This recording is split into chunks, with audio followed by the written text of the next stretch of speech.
Okay. Mics are hot. The mics are hot. Maybe the mics are hot. The mics are hot. The mics are hot. The mics are hot. Yeah, instead of the mic is hot, we could do the mics are hot because it's not likely that anybody's got that. Welcome everyone to The Mics Are Hot, as they are. We're live here with three generations represented. Got our mother, grandfather, and if you couldn't tell, we're related. You can see us. You see the names. You see the blood. This show is weird. This is really awesome. We're gonna be covering everything from sex, family, business, trauma, drugs, drama, triumph, love, pain, relationships, technology, all the way down to just how you're doing today. But what's the best way for us to get started? That's for you to know who we are. So, actually, we'll start with the generation that came before us all. Mr. Socrates. I certainly came before the two of you. You came. That's for sure. But I'm very much in tune to the generations that came before all of us, all the way back to Adam, quite frankly. And I like the fact that God gave Adam all power to name every animal in the universe and to have dominion over everything that crawled or flew or walked or talked. And so, I'm an old-fashioned kind of guy who believe in old-fashioned ideas, etc. So it's good to be on your show. Beautiful. And over time, what we'll see is that this will be a collective show because there's a lot of characters here in our family friend group. So yeah, we really appreciate that. And we're gonna go over to Mom, Miss Talicia. Hey there, I'm Q Talicia Queen Garrett. Talicia. Absolutely, I'm Q Talicia Garrett, and this is my father Socrates and my son Zai, as we affectionately call him. And I'm just sitting here laughing as I think about, yes, I have to introduce myself, but I can't just let him go out like that either, talking about he's just an old-fashioned kind of guy. I mean, because that from the start is, I beg to differ. I beg to differ. You are the generation prior to me, but one thing I know about you, Mr. Garrett, and I habitually call him that because we do business together, and I've always done that just to keep the lines clear on what we're talking about. This is not a personal matter. A lot of times when we're talking, it's strictly business, and that's how we stay focused. But we have worked together a lot, and what I've learned about Mr. Garrett over the years is that he's not old-fashioned, although he has the attributes of someone who's a pioneer and a guru in business, but he's very much so open and aware of what's going on in the generations that follow him. He talked about those coming before, but one thing I've always admired is your ingenuity and openness to the technologies and the ways of the times that have come behind you. So I've been impressed, whether it's technology, devices, World Wide Web, whatever it is not much that we're going to know that you're going to allow yourself not to know. So I think that's an important thing to say as we sit here with these different generations, because we don't have a situation where we have generations that are unwilling to listen and learn with one another. So it's always a two-way street. That's one of the things I really appreciate about this family is that, and one of the unique things I know about, especially an African-American family, is that we are not a generation that sends our children out of the room. When we have tough conversations, our children are right there listening, and their voices are we're also willing to hear their voices. So we don't have a situation where children are to be seen and not heard. Our little ones are right there listening to some stuff that's kind of brutal sometimes, but it's all for the sake of development and also to let them know that we respect their voices as well. So it's a unique dynamic, and we have some knockdown drag-outs, but it's all, at the end of the day, we all resume, go get something to eat, and keep it moving. Mm-hmm. So I'm happy to be here. Glad to be with these two guys right here, two of my favorite guys in the world. Mm-hmm. And you guys will come to feel the same way, I'm quite sure, over time. Absolutely, absolutely. So now we're inviting you into these rooms that she says the children are not to be seen and not heard in. I found this really fascinating growing up in this family. There's a lot going on. All the way down to, before we even stepped into this room, well, actually, let me pause because I didn't really introduce myself either. So I'm the product of these two wonderful individuals here, as well as many more that you'll see to come. I would say, I'm a globetrotter. I'm on the front lines of making ways for new worlds that are healthier for us all. I'm an artist, entrepreneur. I'm just someone who cares, really. I'm someone, I feel like I'm genuinely alive. I'm conscious.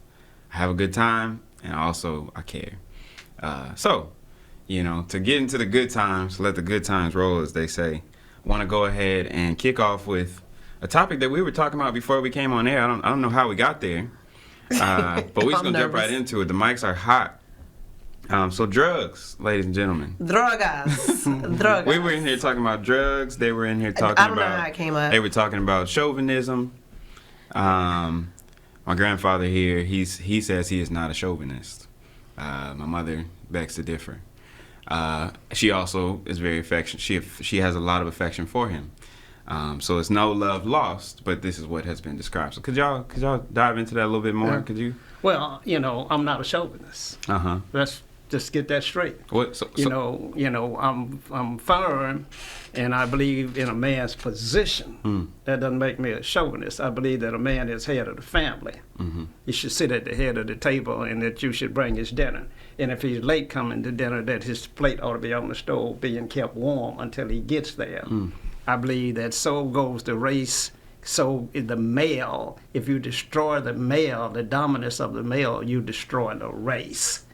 And so I think it's critically important that we understand the difference between being a chauvinist and being an alpha male. Are you talking about the human race or the black race? I'm talking about what race it are you applies to all races and Okay. ethnicities, but right now I was speaking more about the black race. The alpha male may look like a chauvinist to some, and especially now since the world has been feminized so much. Until now, we start to blur the lines.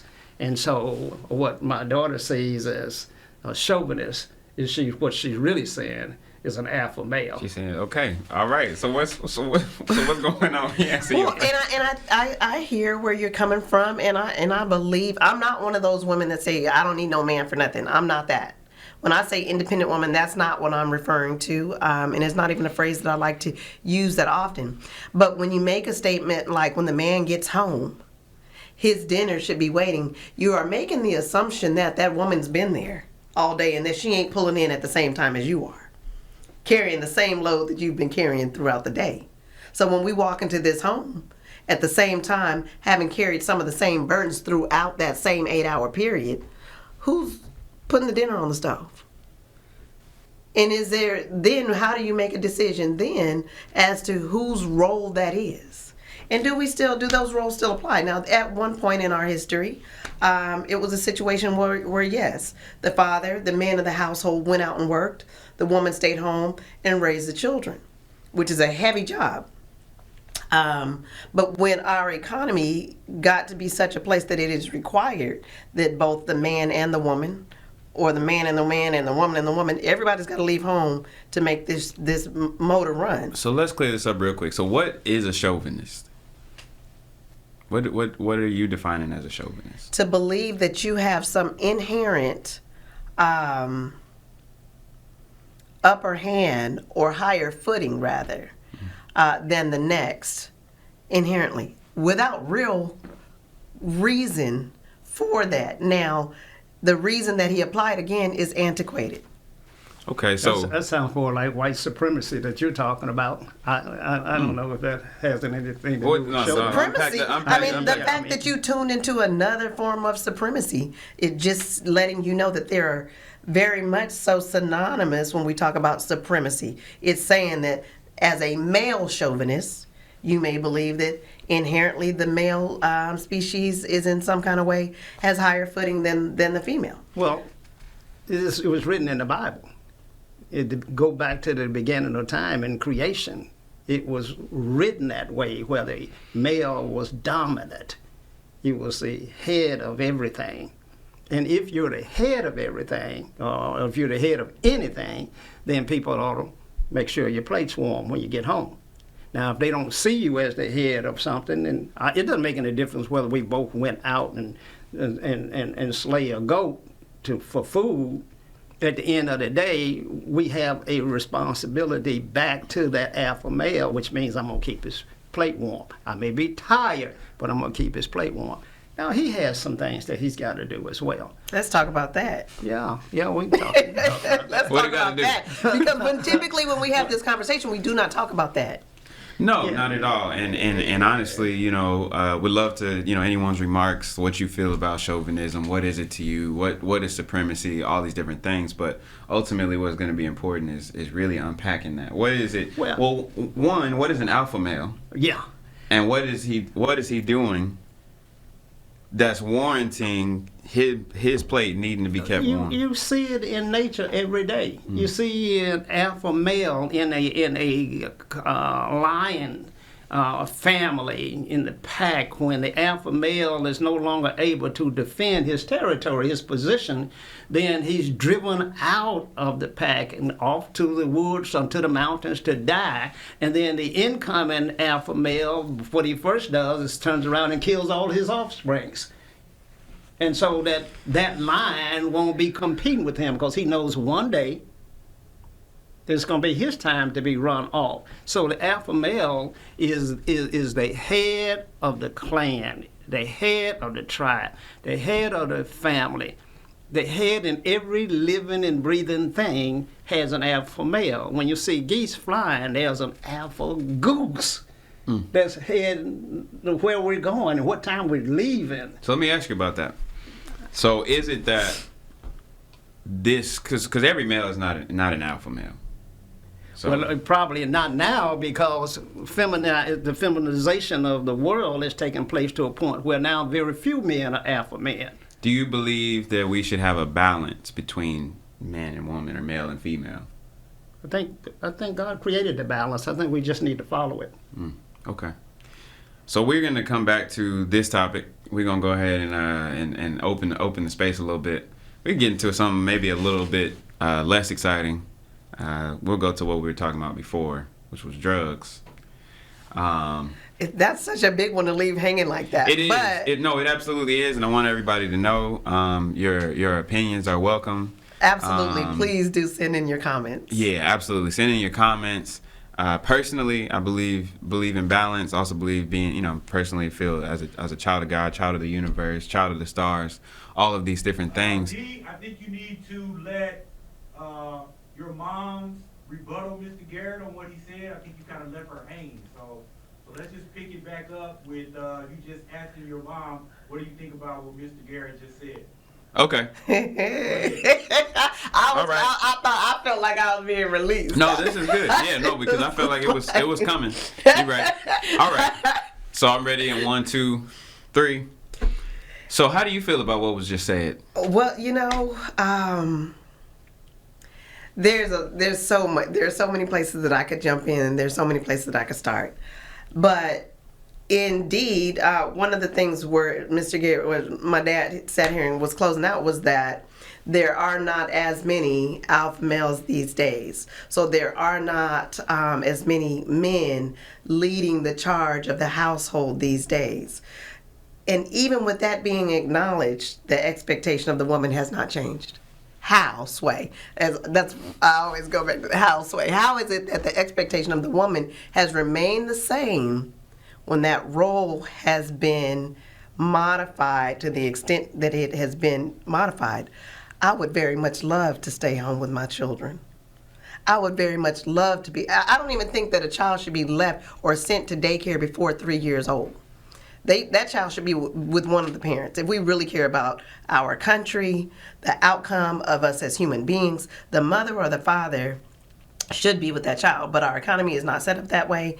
Everybody, like I said, has to leave the home. So I would very much love to be the one to remain at home to make sure that my children get the solid foundation that they need and not send them off to daycare and random folks. And some of us are fortunate enough to have generations like the grandmother there to care for those children. But without that option and having to go out, but just backing all the way back up to it is amazing to me that the expectation of the woman has changed, has remained the same when the expectation of the man has changed so much. So now that the expectation has changed, because the reality is, or at least you're saying that it's changed for the woman. What do you feel about that for the men? What do men need to be doing at this Well, I think women point? need to understand their primary responsibility. Well, And they have but what about men though? Because we're responsible for. Men should understand their primary responsibility. Everybody should understand that. Now, I didn't raise my girls to be dependent. I raised them to be independent, so that they would challenge you and they would challenge any man for the position of what's right and what's best for the family. Now, I might have made a mistake in that I did not tell them or train them that there was also their primary role was to support the husband and the family. I didn't spend a lot of time with that because I wanted them to be stronger and build them up. And they are all strong. They all opinionated and they all do whatever they want to do and say what they want to say. But the primary function is to manage the family, to make certain that the nurturing is going on in the family, while the father is teaching the arts of strength, dominance, when to kill, when to step down.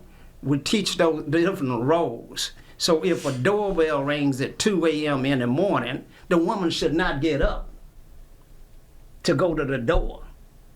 That's not her responsibility. Now, if she's there by herself, then, to her point, she got to go to the door. But that's in the absence of a male's presence. So This specific type of male too, where one that is he's handling these responsibilities. Well, even if this is going to be hard, even if he is without a job, even if he is no longer the breadwinner because society has decided that the black male and public policy has decided that the black male should not be head of the family and should not even be in the house. And so we create all these programs to remove him from that position. And it's created the situation that we're in today. But even if that man is not the breadwinner, he should be treated the same way. And young boys should be treated the same way. And when a man is not in the household, a 9-year-old boy should sit at the head of the table, and he should be taught that that's his position. And here's what I expect you to grow up and be and do one day.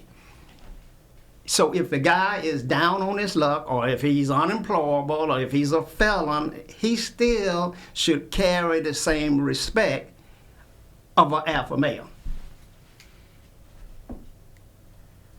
I see your face over there.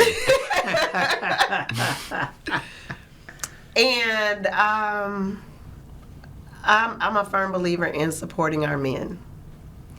I want to say that first and foremost. But what I have seen time and time again is that it is very difficult for men to maintain or to keep those shoulders squared off when they're in a position that they're not able to financially support their families. There is a mental health component that kicks in for a man that's not able to provide for his family. And that in and of itself begins to disintegrate how the man and the woman operate with one another, because there is, although it begins as appreciation for the woman holding him down, there is also a resentment that's embedded in that, for the fact that I need this woman to hold me down, and I'm not able to feed my children, and I'm not able, and I attribute that to a lot of male absence. It's very hard for a man to stay in the house. It's been my experience to see these dynamics. It's very hard for a man, black, white, or otherwise, to stay in a house that he cannot financially support. So then you get that breakdown, especially when you talked about the policies that have been put in place to ensure that he's out of the home. So let me just ask this. Are men better than women? Stronger. Men are stronger than women. Not better, but stronger. In what ways? Because, are there ways that women are stronger Always than emotionally. Always. Yeah, that's why we don't go around crying every time somebody bumps their toe. Well, that's why we don't. And they should we don't run shed up a and tear. hug. We don't run up and hug one another. And we don't cry when we're happy and cry when we're sad. Bottling up emotion does not represent strength. Bottling up and imploding does not represent strength at all. Yeah, so we're different. Yeah. We're We are, very much but when we talk about strength, you know you're gonna get to argue with me. You may be able to open this pickle jar, but the fact that I'm able to pass life through my pelvis, ain't nothing stronger in the world than that. Now, that's pretty strong. It is. We don't have to, you know, and also, you know, and vulnerability, you know, I believe it's a strength, you know, to a degree, because, you know, what do they say? Closed mouth don't get fed. What is it? The squeaky wheel gets the oil. So it's not until you open up sometimes that you're able to potentially get support that you may need. And really, most importantly, that we're able to be honest with ourselves about where we are, and if there are gaps, or if we are hurting to a point where we like, ooh, you know, I don't know what to do. Because not all men, or really not all people, are strong enough to make it through certain mental battles and emotional battles. Should we be that way? And let me grab this real quick because I don't want to get too far away from what my dad said about men and not crying. Mm-hmm. It is the strongest man that's able to cry. Why you think that? It is the strongest man that's able to say, I am vulnerable at times as a human being. I can be vulnerable, and it doesn't take anything away from my manhood. When a father sees his son crying, the worst thing that he could do is to say, don't do that. Allow that release, because we're going to create our own disease. When we don't release. And to your point, biblically, Jesus wept. You know, Jesus had some tears. And that's probably before he killed somebody. Nonetheless, you know, he wasn't weak because he was weak inside. No. He wept because he knew what was before him. And he felt bad. Nonetheless, Jesus wept. Yeah. And you know, and there are other examples. And I don't know what wept means either. By the way, he wasn't boohooing and crying. Well, he might have been said weeping. you had to have an ugly cry. He might have had an ugly cry. He might have had an ugly cry. He might have had an ugly We might cry. need that image on the internet. You know, but I mean, We might also, need that Jesus Christ. Yeah, I need to see a picture of the wept. Snotty nose. Right. It's No, running. I've never seen it. But I don't think that there's a weakness in releasing. There are chemicals in tears that release a stressor that, you know. That's part of feminizing of this country. Men are Feminizing or humanizing? Feminizing. When you say it's a man, it's all right for a strong man to express his vulnerability. Yes. It's all right for him to cry. No, it's not. No, it's not. It's not all right for him to do none of that. He shouldn't be expressing his vulnerability to nobody. He should be expressing that. That's my daddy, y'all. I'm gonna fix this. I got this. I know where I'm going. That's why men don't ask for direction. Hell, I know where we're supposed to be going. And so you can't take that away. And I was looking at LeBron James on a basketball game the other day. You don't want to get in front of him. He doesn't have time to ask you to move aside slightly. He gonna move you out of the way. Michael Jordan said, I never lost a basketball game in my life. I just ran out of time. Men look at things differently. And you can't teach them to cry and teach them to express their vulnerability, because they will start to lean on that. Oh, I'm not feeling well. I don't care how you feel. Get up and get going and make something happen. And see, the way that I raise my sons is quite the contrary. I know, okay, Zai lost $100,000 last year in Bitcoin, in crypto. We're sitting at the table. He tells me he took this $100,000 hit, but he's a man that keeps it moving. But I know that shit hurt. So I had to say, hey, I need you to sit still real quick and tune in with how that hit you. I didn't ask him to give me tears. I told him to go take some time to get in touch with himself so that he didn't take that hit and misapply it somewhere else. It's going to show up somewhere else if you don't resolve that feeling. Well, and as a believer in the power of words, I'm very intentional about how the situation is talked about. So I just got to go on air and say that for the moment, access has been lost to these funds, but they shall be returned at some point. And that's you know, and this also goes into. But in that moment that you lost it, it a choke. Oh, absolutely, it was you know, but I didn't really allow the time to process like what you said when it happened. You know, I've been learning to okay, so my philosophy has been evolving. You know what I mean? I know that you can't see as clearly when you're on the go all the time. When you're still, you can see things very clearly. Everything that's going on around you, you can invite different perspectives. You can evaluate and then develop clarity. When moving, we can do the same thing, but there's another element, there's another variable thrown in there. And so what I was learning even in that moment was to slow down, to notice what was going on inside of me, so that I also don't take this energy that I'm now feeling and be bringing it into anything else. I can actually allow that. I can breathe it out, let it go, and then also observe how I felt. The reality was, you experience 6 figures and losing access to something, for whatever time period you lose access to it for, and there's a real emotion. But what was interesting about that emotion was that I was like, I don't know if I feel worse that I don't have access to this right now, or that there's the idea that it could be lost, even just the idea that it could be lost. So I was able to really, by observing the emotion, I was really able to unpack it and go, you know what? I felt just the same when I saw some of the numbers going down as I do with not having access to it. The only difference is now I don't have access to it, so I can't do anything else, in this moment, about it. Bringing all that up to say that allowing the space and time to process it, the emotions, allowed me to grow, and also to move with much more clarity in my energy field. You know what I mean? I'm not moving with, oh my God, this just happened anymore. It may have taken a month or a couple months to really process that all the way through, especially because it wasn't something that was, entirely a fault of my own. But at the end of the day, that's all we can take responsibility for, is ourselves. And, But the key here was I saw him take a hit. And she asked that question. She said, how do you feel? But it was important to have that question asked, because that was what created the space for me to go, I didn't really process fully how I felt about it. I just know it happened and I want to do something about it, which is true. And also, I feel like it made me a lot stronger of a person to be able to tune in. So what happens after I process the feelings? I pray about it. You know what I mean? I pray about it, meditate, and say, what is it that's going on here? Things don't just happen out of nowhere. Sometimes we think they do, but I believe we live in a world that's built on energy. So what is it that there's in me that caused this to happen? And so when I tuned into it, what really came out of that scenario, what I felt, Spirit placed on my heart was, you don't need to be focusing all this time and energy on that anyways. Your true wealth is going to come from your unique gifts. This whole crypto thing is cool. And you may be making money for it. You may be doing good. You may have the best intuition about it. But that's not your unique gifts. Your unique gifts are the things that you have been given. You don't even have to try to do all this other stuff. And so what it actually nudged me into doing was developing more of my talents. And from that, I've been rewarded already very greatly with, whether it be contracts to contribute to companies in ways that people are like, are you serious? That's what you're getting paid to do?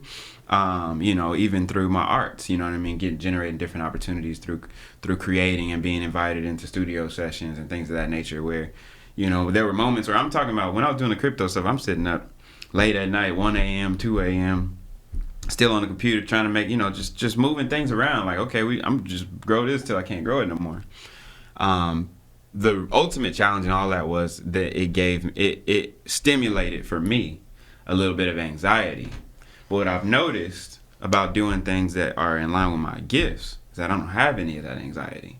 I only had anxiety with something that was really it's ultimately out of your control when you're dealing with these type of markets, these things of this nature. That's why some people don't do it. And other people are a lot more careful. It'll all come back to me, and the time is going to be perfect. So there's going to be a date where I'm able to say, hey, all that money is back, and it's tenfold. So I'm going to go ahead and speak all that. But I just wanted to highlight, that there was an important question, and I think that me being vulnerable with myself was more of a win that led to me being stronger. And now I could teach on that situation too. I could go and Well, let me just say this. I mean, men gonna take hits, and they're gonna have something they got to deal with. As a 9-year-old boy, my grandfather gave me a pig. A pig. He was black and white. I fed that pig every day. I named the pig Money. At night. Because I knew one day I was going to sell this pig. When he got to be a hog, I was going to sell him. Yeah. And I was going to get paid. And I fed him every day. And then one day I came home to go feed the pig. and the pig was gone. And I asked my daddy, I said, well, where is my pig? He said, he is on your breakfast table.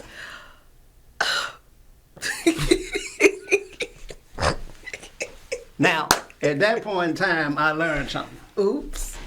That I could take that hit, that emotionally, that my pig was gone, that I had fed and invested in so much. But I ate him. And so he put him on the breakfast table. And so everything was all right with me at that point. I knew then that never to leave my pig alone with my daddy. That's about what I learned. But see, and had I been your mother, I'd have said, come talk to me real quick.